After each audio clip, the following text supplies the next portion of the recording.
Yeah, brother Joseph. I've had to go and fill up my lemon tea, cup of my lemon tea with some honey. No, I also Your enjoy story lemon your tea. story is like that true story of around the fire, the African way. When we're sitting around the fire and the story is getting hot, and then in my language we'll say "keleketla." No, I understand your language. The story, I understand your language very well. Pedi, I don't understand Spady. Sepedi. Yeah, the storyteller will be telling the story, and as we enjoy it and sitting there, sucking whatever we are drinking, and then the story get hot, and then we say, "Keleketla." Yeah, no, absolutely. It used to be, the thing called Inonwane, which are like fairy tales. Yeah, normally when they tell us a fairy tale, and then they will say there was the lion and the hare, or there was the baboon and the lion, and the lion visits the baboon visits the lion, and then the lion has to pay a return visit to baboon. And then it's raining, and the baboon doesn't want the lion to come in because the house of the baboon is not that clean. Yeah, sure. And then we will be sitting there and as a young people and listening to these fairy tales, and then we'll say "Keleketla." So when I'm listening to a story, it's not a fairy tale, it's a true story, but it reminds me of those moments of being engrossed in the listening and enjoying the story, which is really, your story is very educational, I must say. So now, from a gardener to a banker, already that is a mouthful. But tell us, now you are a banker now at the FNB, and I assume you're working in the import-export environment of the bank. Yeah, as a trade specialist, they had a lady by the name of Jackie Kumalo. I think Jackie was studying towards BCom honors through UNISA. She was on leave. Yes. She was in the exchange control as the departmental head. Yes. They wanted somebody more suitable to fit in her shoes. Then they had me on that day, on the 7th September 1997. They introduced me to the staff. Then it was not easy to pick up everybody's name, on day one. Well, I picked up only a few top guys or their names. All the rest, they follow suit. Then I had to fit in Jackie's shoes. Really, it was easy for me because I emanated from the shipping environment. I was very good when it comes to shipping documents as we speak. Like your import-export, I was very good there. F-178, the NEPs, the guarantees. And really, it was a fascinating world for me. Then the exchange control, it was another world, but they were handling also the imports documents, they were endorsing those documents. Then it was more related to the South African Reserve Bank because it was rules and regulations as laid down by the Reserve Bank, money in, money out of the country. Then very interesting, but more or less it was very interesting on the legal aspect of it, on the legal aspect of banking. I enjoyed that area when it comes to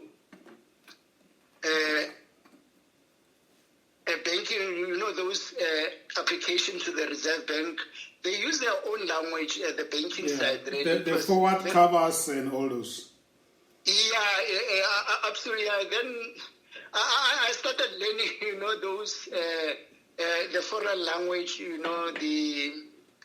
had to understand what is forex. A place where currency trade with another. I had to understand what is exchange rate. The price at which one currency trades with another. I had to understand what is nostro account. I had to understand what is Vostro account. Then the Common Monetary Area, the CMA, Swaziland, Namibia, Lesotho, South Africa, Namibia, Lesotho, and Swaziland, the CMA, the Common Monetary. I had to understand the currency, then the Botswana Pula, the exchange rate, how it works, then the functions of the Johannesburg Stock Exchange, then what influences the exchange rate, the politics of the country, the economy of the country, the stability of the country. I had to understand those areas within the exchange point of view, because the exchange control, we used to work hand in hand with Forex. Any money going outside the country, it has to adhere to the exchange control rulings. There were some sections where to insert those sections. Then it was fascinating. Some of the payments, they were not covered by the exchange control rulings as laid down by the Reserve Bank. Then one has to apply to the Reserve Bank to seek permission to remit funds out of the country, but one has to motivate the application and give the reasons and the amount, because the Reserve Bank, they were very sensitive when it comes to the money out of the country. There were certain amounts, they had a limit. They never allowed that. I remember very well, same applies to sanctions. We had to watch other countries whereby the sanctions against them, like in Zimbabwe, we had a problem with Zimbabwe because the economy was not doing well. Also, the likes of President Mugabe, because he was outspoken. Then he had some issues with the UK, with the United States of America. Yeah. Now, because of the connectivity between South Africa and the UK and the USA, then the sanctions against Zimbabwe were in place. But wasn't that also the terms of the sanctions against South Africa by the rest of the world? No, by then it was 1997, Mr. Tino. Oh, okay, sorry, okay, yeah. Mr. Mandela was out of prison, but you remember. So the new government he was already, he was, I think it was his first term in office. Yeah. Okay, Yeah, perfect. Let's come back to your own profession. So those were the challenges of the job. Yeah, the exchange control. No, it was challenges, but for me, really, I fitted like a glove, because emanating from the shipping environment, really, shipping environment, it was a fascinating world where I've learned a lot of things, I'm being honest, really. The administration side of it, the documentation, it was a lot of documents in the shipping side. You can imagine the likes of Safco freight, the micro freight, the pro freight, then the sea freight, the air freight. Those areas, really, it was a learning experience from my side. Then to fit within the bank, really, I fitted like a glove, really, because when Jackie, she was busy writing exams. After completing her exams, back to FNB, they introduced me to her. This is the departmental head. You're going to work hand in hand with her. I said, no problem. Well, Jackie and I, we work together. Then, within a month within FNB, on my way to the canteen, then I saw some booklets next to the HR office. Then I pick up one of the document. Institute of Bankers, they were offering some programs, certificate in banking. The subject entails introduction to economics, introduction to accounting, English 104, which is communication, principles of law, business management. Then I was interested. Then I walked into Mr. De Roger's office. I said, no, Mr. De Roger, I'm one person. I'm eager to study because I believe achievement requires effort. Effort requires encouragement. And encouragement requires one has to be more disciplined, not above other people, but for oneself. This is my passion. I want to further my studies. But unfortunately, financially, I'm not okay. He then said to me, no problem, the bank will pay for your fees. There's two choices. If you want a scholarship, we can offer you a scholarship within banking or a study loan. But a scholarship, it has some conditions, Joe. When you complete your program, you must serve the bank for the next 3 to 5 years. But with a study loan, because you pay back the money, when you get a job outside, you can leave the bank. But the scholarship, you got to stay within the bank until you satisfy the requirements of the scholarship. I said, no, okay, I'll opt for the study loan. He said, no problem. Then he organized me the study loan. Then he facilitated everything on my behalf. Within 2 days, there was a messenger from the Institute of Banks. They were still located in Parktown. Yeah. Yeah, he brought me some material. I had to take 2 subjects first just to test myself. My first, it was Introduction to Economics and Principles of Law. And to level 5. Yeah. On the other hand, I was busy working in the exchange control with Jackie. Within 6 months, I had to sit for my exam. Then, Institute of Bankers, by then, they were using Witwatersrand University, one of their Senate hall is for examination purposes. We wrote our exams there at Wits before they moved to Braamfontein. Yeah. Yeah. I passed my economics. I think on the law side, I made a blunder. I never answered on the Roman, they use a Roman language. I used the Queen's language too much. Then I failed my law, principles of law. Then I gave it a second chance. I applied my mind accordingly. Then I sat for my exams. Then I passed my law. Then I had 2 already in my bag. Then the next, I went for my communication English 104. Then the business management, which I passed. Then I went for my business management.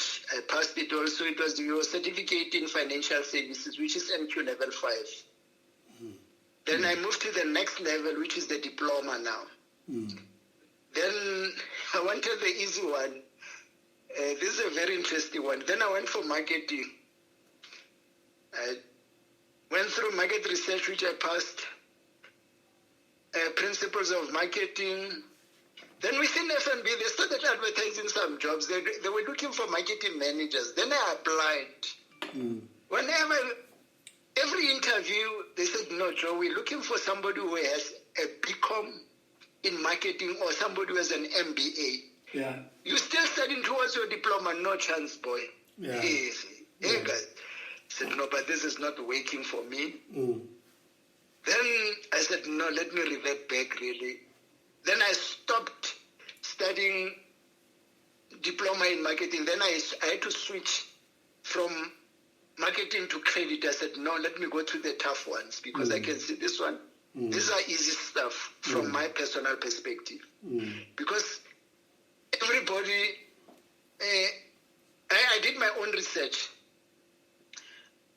Whenever we sat for exams, the marketing side used to be full house. But when I check on the other side, guys writing accounting, it was few guys. I said, no, something's not working.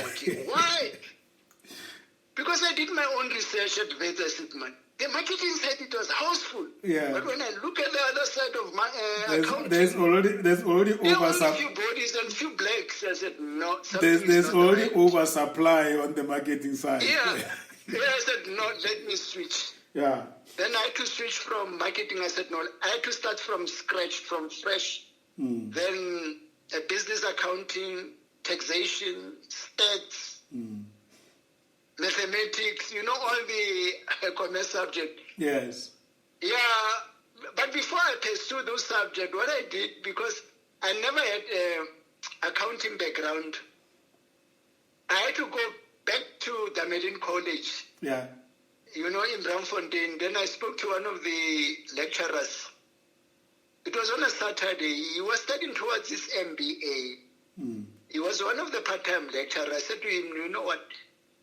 I want to pursue accounting, but unfortunately I don't have background. He said, no, there's nothing difficult with accounting and mathematics. It's more doing than reading. It's more doing, less reading. Practice, you'll get it right. You don't have to stress. Yeah. The more you practice, and then he gave me a strategy how to approach the accounting. He said, use your textbook. At the end of your textbook, you get your questions and answers. Go through those questions, go through those answers, practice them. Then so what was the reason for going to Damelin? What did you want from Damelin? No, I was looking for a lecturer, somebody who can help me with accounting. Oh, I see. Okay. Because I never had background when it comes to accounting. So did that work? no, absolutely. So you took a new stream now, credit, so that I assume you pursue the diploma in credit management. Yeah, I pursued my diploma. When did we graduate from it? Oh, I graduated the year it's a fascinating story. I graduated the year 2018. 2010, just immediately after Soccer World Cup. Yes. I had my I started, the programs were not easy. The standard was very high, really, because I remember I used to take 2 subjects. You remember it was 6 months, they had the break. Yes. Yeah, then I remember the stat side, I didn't perform well. Then I had to rewrite. Then, because I never had that background, but I normally believe there is no substitute for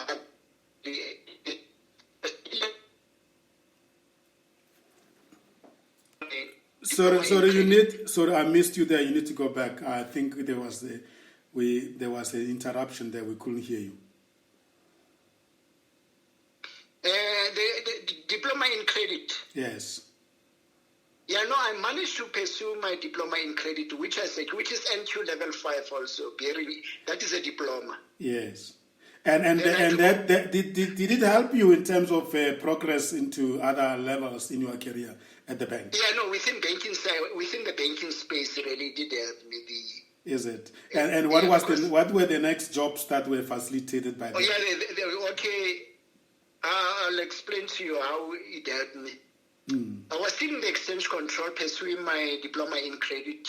Then exchange control is more related to law side. One is to study the legal aspect of banking. Yes. Then the credit perspective, because we do have some credit department within banking.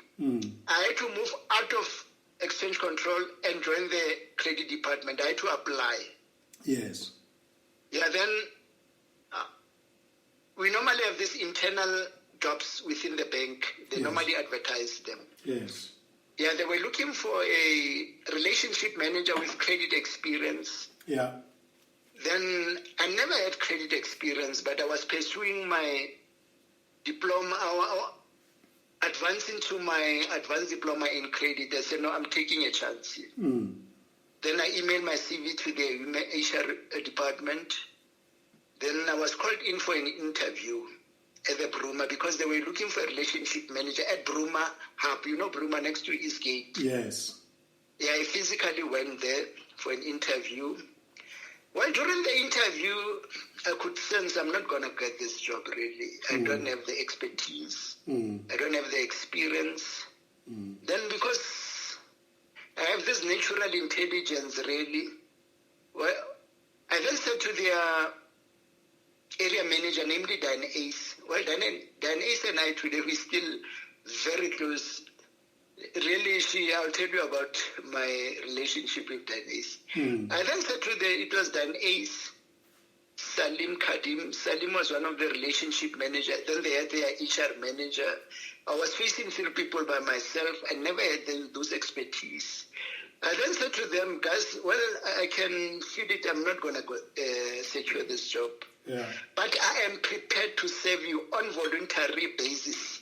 If you can just arrange with one of the branches, because at my workplace, I only work Monday to Friday. Saturday, Sunday, we don't work in the exchange control. You know the rules. Yes. Because the Johannesburg Stock Exchange, they don't open on Saturdays. Yes. We only work Monday to Friday. Then Saturday, I normally study in the morning. I utilize Bank City. But I can sacrifice and sit next to your relationship manager. He can just guide me, can coach me. You don't have to give me any cent. You can just give me a glass of water. You'll be fine with me. Same strategy you used to approach Mr. Russel Thomason. As a guardian, looking for a job as a guardian. I said, no, I'm going to apply this strategy. Then Dan said, no problem, Joe. We can do that. We can arrange. My first branch was Eastgate branch. You know Eastgate? Yes. Yeah, Michael Crompton was one of the senior relationship managers. And Tony D. Oliveira was another relationship manager. They used to exchange, they get day offs. Then I used to, they coached me, they guided me. Then Saturday, it was not enough, Mr. Tsima. I then suggested, okay, guys, I'll be going on leave for 3 weeks, but I can sacrifice 1 week of my leave. I'll physically come to the branch every day to sit, just to absorb more, because Saturday really is not enough. It's only 3 to 4 hours. Yes. Then back home. Then Sunday is church. Then after church is Sunday newspapers. Then Monday is back to Bank City. I'm not absorbing a lot, really. I think I need sufficient time to sit with somebody for a week. Yeah. Then it was well arranged with the HR. Then I sat with my Crompton for a week. Then I managed to absorb a lot in that week. Then the Ace was quite impressed by my energy. She was impressed by my chemistry. She was impressed by my personality, my eagerness to learn. Then she said, no problem, Joe, we'll arrange with FNB. They must release you from their side. You must come and join us here at Bruma. Wow, said, so the strategy worked. Yeah, I got my strategy well. Then I had to move from Bank City to Bruma. Then I was still new. I never had an experience when it comes to credit. On the theory side, I was good because I was studying towards my credit. But on the practical side, handling those suretyship, handling those session and pledge documents, really the experience was minimal. But on the theory side, I was good because I was studying. But on the practical side, I was not good. Now, you can imagine now I'm going to do it, the theory and practical. Then the fast track, it was. I enjoyed everything really because I used to study, then I used to work on the other side. Same documents. Then in the evening I used to study same programs. I said, no, but this is fantastic. I started at Bruma as a credit analyst. Then work documentations, your income statement, your income and expenditure statement, your balance sheet, your cash flow statement, your trial balance. Then I had to understand those areas. Then how to prepare a loan application, how to prepare a bond application. Then it was very interesting. It was really another world. No more exchange control. But the exchange control implication was also part of it because one has to be very careful of the implications. If one has to handle any large amounts, the exchange control implication has to be taken into consideration. I had that as an experience. Also on the Forex side, I had the Forex experience because I had experience in Forex, your exchange rate, your dollar to rand, your pounds to rand, your Australian dollar to rand, the influence itself, then the Nostro accounts, the Vostro accounts. Then it was fascinating in that world. So now you are working at East Rand branch of the First National Bank. It was a hub. It was not a branch. East Rand Mall. It was a hub. But at East Rand Mall. Yeah, it was a hub. Where you get your relationship managers, your credit analyst. Yes. But that was at East Rand Mall. No, not Israel, Bruma, and not far from East Oh, yes, okay, so you're at Bruma. Yeah, there by the Bruma Lake. Oh, that is where you first went. I started at... But I'm saying that's where you went. That's where you went to apply for a credit job. They ultimately called you back. Absolutely, is where I secured my job. Okay. Then Diane Ace, she was the area manager in that space, in that area. I see. So how long were you then with the credit division? With the credit division, I was there for 4 years. Wow. Then I had to move from credit. I went into... You remember when they introduced the premier accounts? Yes. Yeah, then when they introduced the premier, I was one of the managers as a premier manager. I used to look after Mr. Timodise. You remember Mr. Timodise? Yes. He used to work for Radio 702 by then. Yeah. Yeah, I used to look after his account. I used to monitor his account. Then I established a very wonderful relationship with him. Then what happened? Then I had a friend at the APSA group. It was she was my girlfriend. We studied together at the Institute of Bankers. How soon that the Monnakgotla? How does she become your girlfriend? No, we studied together. Oh, you mean you was a lady? She was a lady friend. Yeah, he was a lady friend. Yeah. Otherwise, Monnakgotla, you might have to explain to her. No, she knows her very well. She was a friend of mine. I just wanted to get that straight. Definitely, no, I'm transparent. Okay, I can tell you something. I was just saying that I wanted to clarify, when you say girlfriend, you mean she was a lady friend. No, he was a lady friend. Yeah, okay. No, he was a lady friend. We studied together. She was good when it comes to mathematics. Wonderful. And tell me, Tate Monnakgotla, what happened to your studies now? It was credit. You got that credit diploma, and after you then graduated, you secured a job in credit, and now you are a premium. So did you stop studying now? That was sufficient. You didn't have to go. No, it was not sufficient. I had to pursue my advanced diploma in credit. Still with the Institute of Bankers. Yeah, Institute of Bankers. So you are now top student at the IOB. No, I did very well at the Institute of Bankers, because at one stage, when after completing my CIBSA, Certified Associate of the Institute of Bankers in South, there's the designation itself. Yes. Yeah, the graduation ceremony was held at the Constitutional Court, where the Chief Judge sits. Yes. Chief Justice Arthur Chuckleson, you remember him, he's no more as we speak. Yes. Yeah, he was one of the dignitarians. What happened, I had a customer, he was looking for a business loan. He never had money.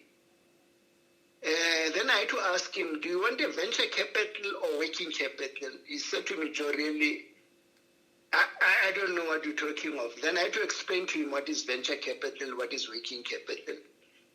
I said to him, okay, from my financial perspective, you're looking for a venture capital. I'll prepare everything for you. I'll prepare income and expenditure statement, the balance sheet, the cash flow. Then I will motivate your application to our credit head office for them to grant you some financial injection, because you want to venture into, because venture capital, in other words, you don't have property, you don't have a car, you don't have products, you want to start from scratch. Working capital, you are operating. If one has a warehouse, one has some product, a truck or a van, you just want some money to buy stock. That is working capital. That's the difference between the two. Yes. Venture, you have nothing. Yes. You're starting from scratch. Yeah.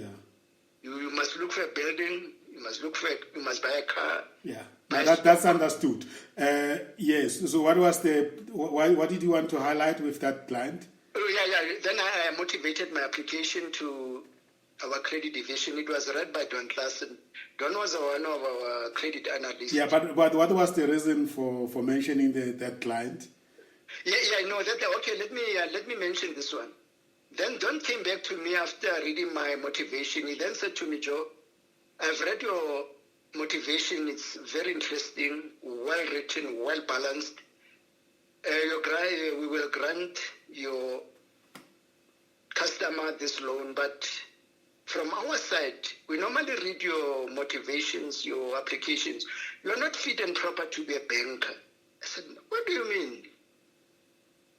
I've got a house to pay, I've got a car, I've got children. What do you mean I'm not fit and proper to be a banker? I said, no, Joe, you're destroying your talent. God gave you a very, very good talent. Why don't you leave the bank and establish your own business school? I said, no, Don. Okay, thanks for that, but... okay. I said, no, okay, no, thanks, Joe. I had to thank you. I said, no, thanks. I deeply appreciate for going that.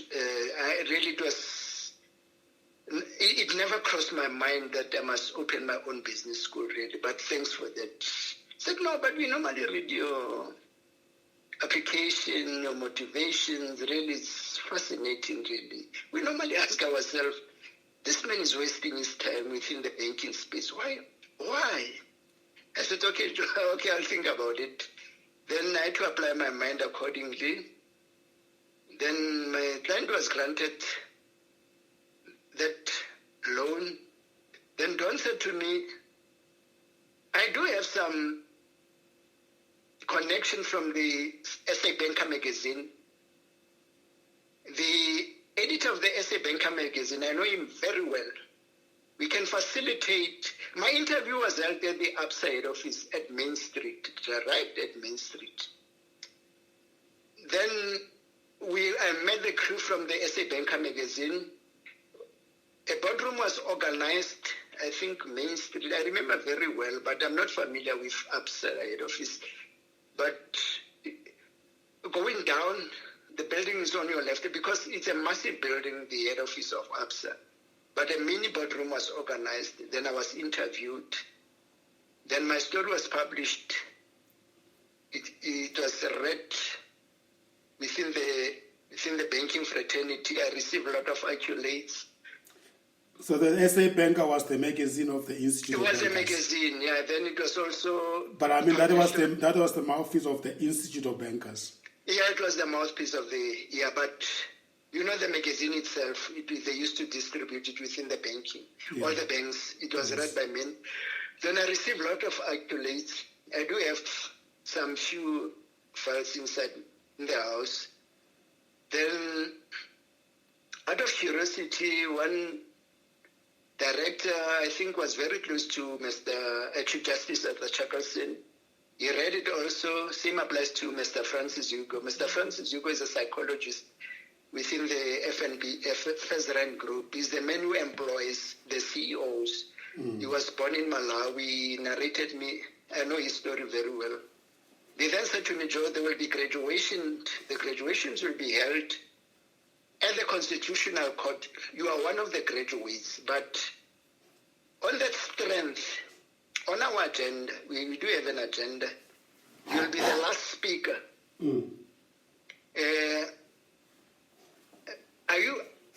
Are you fit and proper to speak for more than 20 minutes? I said, no, I don't have any problem.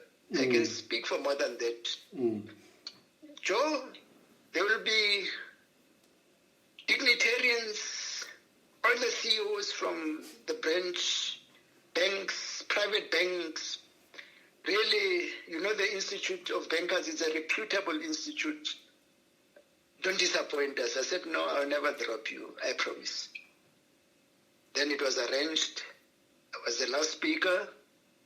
Mr. Steve Boysens, as we speak, I think it's Dr. Steve Boysens. By then, he was still the Chief Executive Officer of ABSA Bank. Yes. He was one of the speakers. He delivered a keynote address. Then we had some few speakers before him. He delivered the keynote address as the top guys within the country. Then it was my last chance. I was the last speaker. Then I delivered my speech. Then at the end of my speech, I received a standing ovation. Wow. Then my speech was published in their IOB Top Channel. Then on that strength, an ace by then, she was on retirement right in KwaZulu-Natal. Who's that? Diane is my former area manager. Yes. Yeah, she then requested the transcript of my speech, which was forwarded to her. In addition to that, she requested my graduation photos for the CIBSA. I forwarded to them. Then she thanked me. Then she wrote me a note, sharing same sentiments as Don Clausen. What he told me, said, Joe, your command of the English language is beyond measure. You are not fit and proper to be a banker. You must be an author of books. You must write books. Wow. I said, no thanks then for that. Then after that speech, my wife and I, we took photos with everyone. It was raining cats and dogs. We never had a chance to have dinner. Then Mr. Francis Hugo approached me, said, Joe, you know why it is raining? I said, no, I'm not aware. Why it is, I know it's that the time of the season. Said, no, it's because of your speech. It was not a good speech, but a great speech. Is what Mr. Hugo told me. I said, no, thanks for that, Mr. Do you still have a copy of the speech? Yeah, I do have the transcript of my speech. But it was not recorded. Mr. Tima? It was not recorded. It's not available as an audio. No, it was not recorded. I don't know but according to Mr. Lawrence Nochwa, the marketing manager at the Institute of Bankers, what he told me, they had it. I was not, when it comes to, I was a little bit primitive. I was not sophisticated. Mr. Lawrence Nochwa told me, no, Joe, we do have everything from your speech. We do have it on our IOB Talk channel. And what was the title of the speech? Maybe we can find it. Mr. Tima? What was the title of your speech? Oh, no. Oh, the title of my speech it just says transcript of a speech published by the SA Banker magazine and IOB Talk channel. But what was the theme of your speech? Words of congratulations for graduates. Words of congratulations for graduates. For graduates, which year? The year 2009, Mr. Tima. 2009 by Joseph Monnakgotla. Yeah, you can visit their website. I think you can locate it. Yeah. And if they did record it and publish it on their channel, it should be available. It would be very nice to refer to it, link it with your talk, with this conversation we are having. Yeah, no, absolutely. No, a lot of people they read it on the IOB website. So that is like the pinnacle of your career, this speech, eh? Not only that, because afterwards I had to proceed to UNISA to study for my degree. I see. Okay. Yeah, then I had to major in credit management and minored in strategic management. I had to take another further step. My next academic move was to pursue my degree in credit management, which I secured. What was the motive for you to do that? Were you listening to advice from those who said, no, you shouldn't be a banker, you should run your own school or you should write books? Was that the motivation? Yeah, no, the motivation was to open my own business school and also to be an author of books, because I had one of the mentors during my business network, Mr. Brent Pretorius, you know him, former chairman of McCarthy Holdings, the owners of Toyota. Yes, I know him very well, yeah. Yeah, Mr. Brent Pretorius used to invite me a lot at the Gordon Institute of Business Science, you know, there in Rivonia. Yes. Same applies to the Reginald's Business School. They used to invite him first. Then he used to extend that invitation to me. Because he read my speech on the on the Institute of Bankers website. Then he located me. Yes. Then he published this on the driving seat, his first book. You remember his first book? Yes. Yeah, he gave me the copy after it was published. Yes. I do have his book. Tell me, Mr. Monnakgotla, what were the highlights of your speech that made people turn around like this? On the highlights of my speech, Mr. Tima, I think what I've said to the people, I've said education is the ability to meet life situation. And the great aim of education is not knowledge, but actions. In other words, the proof of the pudding is in the eating. People are judged by their action. Someone once said, I quote, you can tell a lot about a person by the company he or she keeps, unquote. To add to that, a birds of a feather flock together. In the business context, I've surrounded myself with the best companions, experts, and of course, I've ensured that I hook up with the best partner, my wife, who understands my passion for education, my passion for studies, and my passion for life. I love life. I love nature. Nothing beats nature. Then the area of contention, the highlight of my speech, is when I explained to the dignitarians what keeps my mind and body strong. And then my marital status to my wife. I got married when I was 24 years. I'm still in my marriage. Then what keeps my mind and body strong? I exercise and I play tennis. Road running is one of the inflexible disciplines of my lifestyle.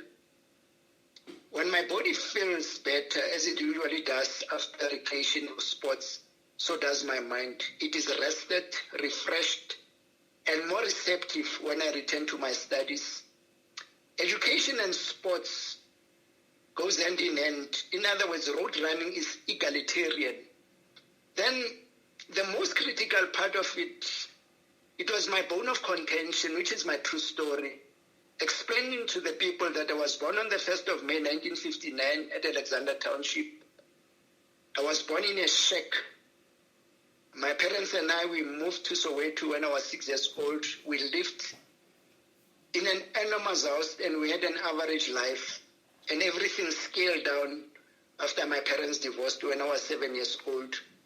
My father won everything, including property, in other words, the house.